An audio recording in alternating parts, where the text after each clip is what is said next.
किसी बात पर पत्नी से चिकचिक हो गई। वह बड़बड़ाते हुए घर से बाहर निकला। सोचा कभी इस लड़ाकू औरत से बात नहीं करूंगा, पता नहीं समझती क्या है खुद को। जब देखो झगड़ा सुकून से रहने नहीं देती। नजदीक के चाय के स्टॉल पर पहुंचकर चाय ऑर्डर की और सामने रखे स्टूल पर बैठ गया। तभी पीछे से एक आवाज सुनाई दी, इतनी सर्दी में घर से बाहर चाय पी रहे हो? गर्दन घुमाकर देखा तो पीछे के स्टूल पर बैठे एक बुजुर्ग थे। आप भी तो इतनी सर्दी और इस उम्र में बाहर है बाबा, बुजुर्ग ने मुस्कुराकर कहा। मैं बेटा अब अकेला हूँ, न कोई गृहस्थी न कोई साथी। तुम तो शादीशुदा लगते हो बेटा। पत्नी घर में जीने नहीं देती बाबा, हर समय चिक बाहर न भटकूं तो क्या करूं? जिंदगी नरक बनाकर रख दी है। पत्नी जीने नहीं देती, बरखुरदार जिंदगी ही पत्नी से होती है। 8 बरस हो गए हमारी पत्नी को गए हुए। जब तक जिंदा थी कभी कद्र नहीं की, आज कमबख्त चली गई तो भुलाई नहीं जाती। घर काटने को दौड़ता है। बच्चे अपने अपने काम में मस्त, आलीशान घर, धन दौलत सब है, पर उसके बिना कुछ मजा नहीं। यूं ही कभी कहीं भटकता रहता हूँ। कुछ अच्छा नहीं लगता। उसके जाने के बाद पता चला कि वह धड़कन थी, मेरे जीवन की ही नहीं मेरे घर की भी। सब बेजान हो गया है। लेकिन तुम तो समझदार हो बेटा,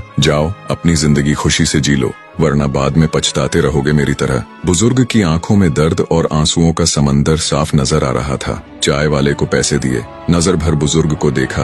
1 मिनट गंवाए बिना घर की ओर मुड़ गया। उसे दूर से ही देख लिया था। डबडबाई आंखों से निहार रही पत्नी चिंतित दरवाजे पर ही खड़ी थी। कहाँ चले गए थे? आपने तो जैकेट भी नहीं पहना, ठंड लग जाएगी तो। तुम भी तो बिना स्वेटर के दरवाजे पर खड़ी हो। कुछ यूं दोनों ने आंखों से एक दूसरे के प्यार को पढ़ लिया था। कई बार हम लोग भी अपने जीवन में इसी तरह की गलतियां कर बैठते हैं। सिर्फ पत्नी ही नहीं, माँ बाप, चाचा ताऊ, भाई बहन या अजीज दोस्तों के साथ ऐसा क्रोध कर देते हैं जो सिर्फ हमको ही नहीं उनको भी कष्ट देता है। छोटा सा जीवन है, कहीं क्षमा करके कहीं क्षमा मांगकर हंसकर गुजार दो। जिंदगी के सफर में जो गुजर जाते हैं वो मुकाम वो फिर नहीं आते। वीडियो कैसी लगी कमेंट करके जरूर बताना।